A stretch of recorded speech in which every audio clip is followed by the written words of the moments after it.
Assalamualaikum warahmatullahi wabarakatuh. Alhamdulillah. Alhamdulillahi ala ihsanih. Wa syukru lahu ala taufiqihi wa amtinanih. Asyhadu an la ilaha illallah wahdahu la syarika lah. Ta'ziman li sya'nih. Wa asyhadu anna Muhammadan abduhu wa rasuluhu ad-da'i ila ridwanih. Sallallahu alaihi wa ala alihi wa ashabihi wa ikhwanih. Amma ba'd. Anak-anak sekalian, rahimani wa rahimakumullah. Insyaallah kita akan melanjutkan materi dari pelajaran akidah. Yang mana kemarin kita sudah sampai pada penyebutan 3 perkara penting yang harus diketahui atau harus dipelajari oleh setiap muslim dan muslimah. Yang ini terkait dengan perkara akidah. Ya, perkara yang pertama kemarin yang kita sudah sebutkan ya, yaitu kita harus meyakini annallaha khalaqana wa razaqana wa lam yatrukna hamalan bal arsala ilaina rasulan faman ata'ahu dakhala al-jannah wa man asahu dakhala an-nar. Ya, bahwasannya kita meyakini bahwasannya Allah lah yang telah menciptakan kita, yang telah memberikan kita rezeki, dan kemudian Allah Subhanahu wa taala tidak mungkin membiarkan kita hidup di dunia ini tanpa ada tujuan. Bahkan Allah Subhanahu wa taala mengutus seorang rasul kepada kita. Ya, dan barang siapa yang taat kepada Rasul tersebut, dia akan masuk surga. Dan barang siapa yang membangkang dari Rasul tadi, maka dia akan masuk neraka. Dalilnya, ya, sebagaimana disebutkan oleh penulis, yaitu dalam surat Al-Muzammil, ayat yang ke-15 dan 16, kemarin kita baca, ya inna arsalna ilaikum rasulan syahidan alaikum, kama arsalna ila fir'auna rasula, fa'asa fir'aun ar-rasula fa'akhadnahu akhdaw wabila. Ya, sungguhnya kami telah mengutus kepada kalian seorang rasul sebagai saksi atas kalian, sebagaimana kami telah mengutus seorang rasul kepada Fir'aun. Kemudian Fir'aun pun membangkang kepada rasul tersebut, maka kami pun menghukumnya dengan hukuman yang berat. Baik, itu perkara yang pertama yang kita sebutkan kemarin. Kemudian kita masuk ke perkara yang kedua dari 3 perkara penting yang harus kita pelajari dalam perkara akidah. Ats-tsaniyatu, yang kedua, ya, annallaha la yarda an yushraka ma'ahu ahadun fi ibadatihi, la malakun muqarrabun wa la nabiyyun mursalun. Sesungguhnya Allah Subhanahu wa taala tidak akan ridha untuk disekutukan dengan siapapun.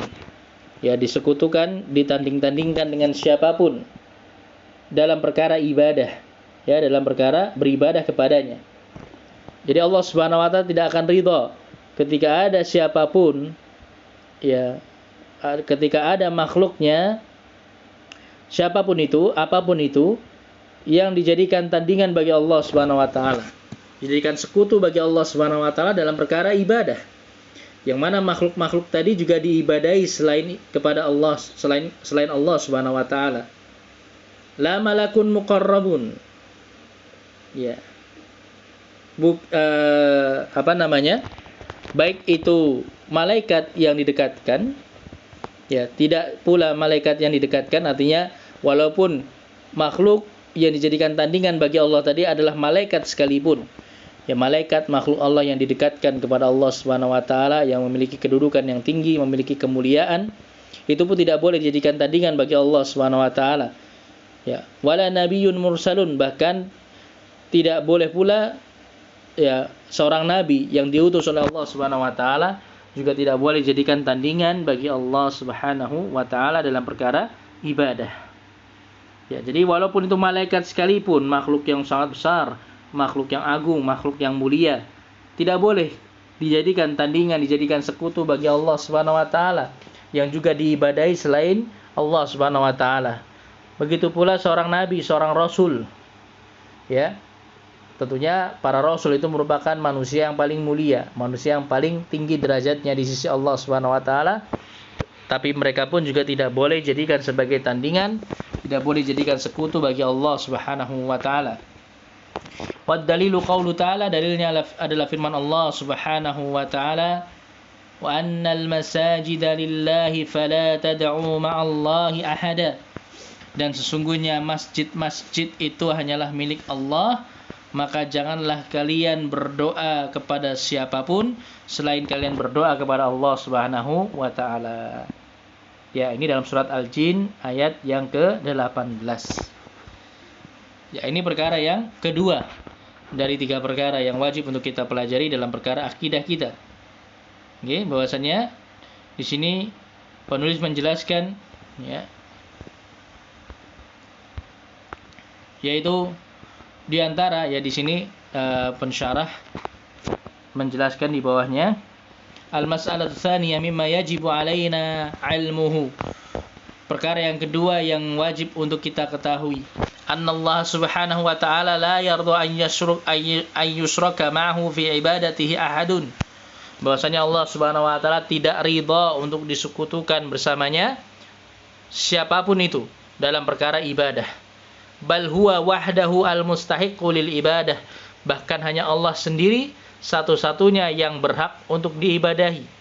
Wa dalilu dzalika ma dzakarahu al-muallifu rahimahullah fi qoulihi ta'ala, dan dalilnya adalah apa yang disebutkan oleh penulis di atas tadi dalam firman Allah Subhanahu wa taala, wa annal masajida lillahi fala tad'u ma'allahi ahada.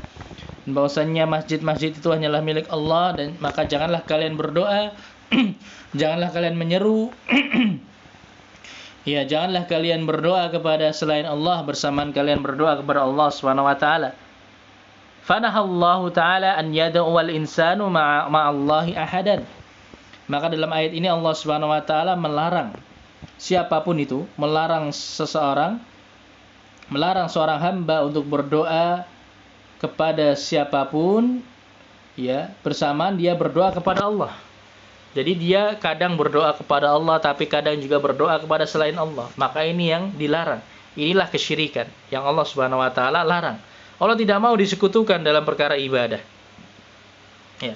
Yang Allah inginkan dari para hambanya, mereka semuanya beribadah hanya kepada Allah. Ibadah yang mereka lakukan hanya untuk Allah Subhanahu wa taala. Tidak untuk siapapun, tidak untuk apapun selain Allah Subhanahu wa taala.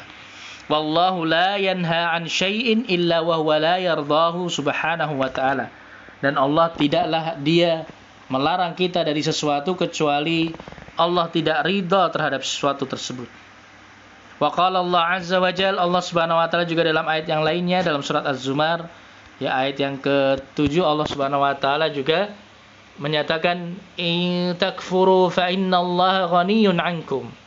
Apabila kalian kufur, apabila kalian semuanya kufur kepada Allah Subhanahu wa taala, apabila kalian semua membangkang kepada Allah Subhanahu wa taala, fa innallaha ghaniyyun 'ankum, maka sungguhnya Allah Subhanahu wa taala tidak butuh kepada kalian. Wala yarda li ibadihil kufra, dan Allah Subhanahu wa taala tidak ridha kekufuran bagi para hambanya. Allah tidak meridai segala macam bentuk kekufuran atas para hambanya. Allah melarang segala macam bentuk kekufuran atas para hambanya. Ya, Allah tidak meridai semua itu. Wa in tashkuru yardahu lakum. Dan apabila kalian bersyukur kepada Allah Subhanahu wa taala, niscaya Allah akan ridha kepada kalian. Ya. Maka Allah tidak akan ridha dengan segala macam bentuk kekufuran termasuk kesyirikan. Ya. Maka itu salah satu bentuk kekufuran yang dilawan oleh seorang hamba. Karena dia telah mengkufuri nikmat-nikmat Allah Subhanahu wa taala. Ya, dia telah mengkufuri segala kebaikan-kebaikan Allah Subhanahu wa taala yang telah Allah berikan kepadanya. Allah yang telah menciptakannya, Allah yang telah memberikan dia rezeki. Allah Subhanahu wa taala yang telah memberikan berbagai macam kebaikan-kebaikannya kepada dirinya. Tapi kemudian justru dia menyekutukan Allah dengan selainnya. Maka ini bentuk kekufuran yang paling besar. Dan kesyirikan ini merupakan dosa yang paling besar. Taib. Kemudian selanjutnya di sini ya disebutkan fal kufru wasyirku la yardahu Allah Subhanahu wa taala. Maka kekufuran dan kesyirikan Allah tidak diridhai oleh Allah Subhanahu wa taala. Bal innama arsalar rusula wa anzalal kutuba li muharabatil kufri wasyirki wal qada' alaihima. Bahkan Allah Subhanahu wa taala mengutus para rasul dan menurunkan kitab-kitab itu untuk memerangi kekufuran dan kesyirikan serta menghilangkan keduanya dari muka bumi ini. Ya. Qala Allah taala, Allah Subhanahu wa taala berfirman dalam surat Al-Anfal ayat yang ke-39, وقاتلوهم حتى لا تكون فتنة ويكون الدين كله لله. Dan perangilah mereka kaum musyrikin, orang-orang kufar. Perangilah mereka hatta la takuna fitnah, hingga tidak tersisa satupun fitnah, satupun kekufuran dan kesyirikan di atas muka bumi. Wa yakuna ad-dinu kulluhu lillah. Dan agama ini hanyalah untuk Allah Subhanahu wa taala seluruhnya. Semua ibadah hanya diperuntukkan untuk Allah Subhanahu wa taala. Tayyib. Wa idza kana Allah la yarda bil kufri wasyirki fa innal wajib 'alal mu'min an la yarda bihima. Maka apabila Allah Subhanahu wa taala tidaklah ridha kepada kekufuran dan kesyirikan, maka yang wajib atas setiap mukmin, ya, yang wajib atas setiap mukmin adalah dia juga tidak ridha kepada keduanya, tidak ridha kepada kekufuran dan kesyirikan. Karena dua perkara tersebut adalah perkara yang tidak Allah ridhai, perkara yang Allah murkai. Li'annal mu'mina ridahu wa ghadbuhu tabu'u ridallahi wa ghadbih. Karena sungguhnya seorang mukmin, ya, keridhaannya dan kemurkaannya itu mengikuti ridha dan kemurkaan Allah.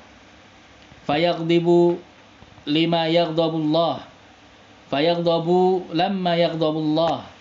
Maka seorang mukmin itu harus marah, harus murka, harus tidak ridha, ya, ketika Allah Subhanahu wa taala juga murka. Ya, ketika Allah Subhanahu wa taala, ya, memurkai suatu perkara, membenci suatu perkara, maka seorang mukmin juga harus membenci perkara tersebut. Wa yarda bima yardahu Allah azza wajal, dan dia juga ridha terhadap apa yang diridhai oleh Allah azza wajal. Itu seharusnya seorang mukmin. Ya, keridhaannya dan kebenciannya itu mengikuti ridha dan kebencian Allah Subhanahu wa taala. Wa kadzalika idza kana Allah la yarda al-kufra wala syirka fa innahu la yaliqu bi mu'min an yarda bihima. Dan demikianlah apabila Allah Subhanahu wa taala tidak meridhai kekufuran dan kesyirikan, maka seharusnya seorang mukmin pun juga tidak meridhai keduanya. Wa syirku amruhu khatirun, dan kesyirikan ini perkara yang sangat berbahaya. Qala Allah azza wa jalla, Allah Subhanahu wa taala, Allah azza wa jalla berfirman dalam surat An-Nisa ayat yang ke-48, innallaha la yaghfiru an yushraka bihi wa yaghfiru ma duna dzalika liman yasha. Allah Subhanahu wa taala tidak mengampuni dosa kesyirikan, dan Allah mengampuni dosa-dosa selain dosa kesyirikan bagi siapapun yang Allah kehendaki. Maka dalam ayat ini Allah menegaskan bahwasanya dosa kesyirikan itu tidak akan Allah ampuni. Ya, tidak akan Allah ampuni. Ketika seorang hamba dia mati di dalam keadaan dia belum bertaubat dari dosa kesyirikannya, maka Allah tidak akan mengampuni dosa tersebut. Sedangkan dosa-dosa lain selain dosa kesyirikan, ketika seorang hamba dia mati dalam keadaan belum bertaubat darinya, itu masih ada kemungkinan Allah akan mengampuninya bagi siapapun yang Allah kehendaki nanti di akhirat. Ya, masih ada kemungkinan Allah akan mengampuninya, walaupun dia belum bertaubat di dunia. Ya, itu selain dosa kesyirikan. Tapi kalau dosa kesyirikan itu jelas Allah tidak akan mengampuninya ketika seorang hamba tadi belum bertaubat di dunia. Maka ini sangat berbahaya. Ini dosa kesyirikan itu sangat berbahaya. Dan kalau itu sudah dosa syirik yang besar, maka Allah Subhanahu wa taala menyatakan dalam surat Al-Maidah ayat yang ke-72 di sini, innahu may yusyrik billahi faqad harramallahu alaihi al-jannah wa ma'wahu an-nar wa ma lidh-dhalimin min ansar. Dan sesungguhnya barang siapa yang menyekutukan Allah Subhanahu wa taala, maka Allah haramkan baginya surga. Allah haramkan baginya surga. Berarti tentunya wa ma'wahun nar, tempat kembalinya adalah neraka Allah Subhanahu wa taala. Ya, ini bahayanya kesyirikan. Allah akan haramkan baginya surga, dia tidak akan masuk ke dalam surga. Kalau itu termasuk kesyirikan yang besar, Allah Subhanahu wa taala akan mengharamkan surga baginya selama-lamanya. Dia tidak akan bisa masuk ke dalam surga selama-lamanya. Maka dia akan kekal di dalam neraka. Itu kalau syirik yang besar. Kalau syirik yang kecil, itu dia akan diazab terlebih dahulu dalam neraka dalam waktu yang sangat lama, akan tapi dia tidak kekal di dalamnya, kemudian nanti dia dikeluarkan dari neraka dan masukkan ke dalam surga. Itu kalau dosa kesyirikan yang kecil. Ya. Tapi yang jelas dosa kesyirikan itu ketika pelakunya itu belum bertaubat di dunia, maka di akhirat nanti Allah akan haramkan baginya surga. Bisa jadi Allah haramkan selama-lamanya, kalau itu adalah kesyirikan yang besar. Bisa jadi Allah haramkan selama beberapa waktu, ya. Karena dia harus terlebih dahulu harus diazab di dalam neraka Allah Subhanahu wa taala, kalau itu termasuk kesyirikan yang kecil. Wa malidh dhalimina min ansar, dan tidak ada seorang pun penolong bagi orang-orang yang berbuat kezaliman, dan kesyirikan adalah kezaliman yang paling besar. Wa qala an-nabiy sallallahu alaihi wasallam, Nabi Muhammad sallallahu alaihi wasallam menyatakan dalam sebuah hadisnya, man laqiyallaha la yusyriku bihi syai'an dakhalal jannah. Barang siapa yang berjumpa dengan Allah dalam keadaan dia tidak menyekutukan Allah dengan suatu apapun, maka dia akan masuk surga. Wa man laqiyahu yusyriku bihi syai'a dakhalan nar. Akan tapi barang siapa yang berjumpa dengan Allah dalam keadaan dia menyekutukannya dengan suatu apapun, dia dalam keadaan dia menyekutukan Allah dengan apapun itu, maka dia akan masuk ke dalam neraka. Dia terlebih dahulu akan dimasukkan ke dalam neraka. Bisa jadi selama-lamanya atau bisa jadi hanya sementara waktu. Tergantung kesyirikan yang dia lakukan. Tayyib. Ini anak-anak sekalian, perkara yang kedua yang harus kita ketahui dari 3 perkara dalam hal akidah. Maka dari perkara yang kedua di sini kita bisa mengetahui bahwasanya Allah Subhanahu wa taala tidak akan pernah ridha apabila ada para hambanya yang berbuat kesyirikan terhadapnya, menyekutukannya dengan suatu apapun, dengan siapapun. Maka Allah tidak akan meridainya, Allah akan murka kepadanya. Ini termasuk perkara yang sangat berbahaya, karena ini terkait dengan bagaimana nanti kita bagaimana nasib kita nanti di akhirat. Karena dosa kesyirikan ini adalah dosa yang paling besar. Tayyib, mungkin ini yang bisa kita pelajari pada halaqah hari ini. Ya, insyaallah untuk perkara ketiga nanti kita lanjutkan pada halaqah berikutnya. Mudah-mudahan bisa difahami dan bermanfaat, ya. Mudah-mudahan bisa dipahami dengan baik, bisa bermanfaat, menjadi tambahan ilmu yang bermanfaat bagi kita semua. Alhamdulillahirabbil alamin. Wa sallallahu wasallam ala nabiyyina Muhammadin wa ala alihi wa ashabi ajmain. Subhanakallahumma bihamdik asyhadu an la ilaha illa anta astaghfiruka wa atubu ilaik. Wassalamualaikum warahmatullahi wabarakatuh.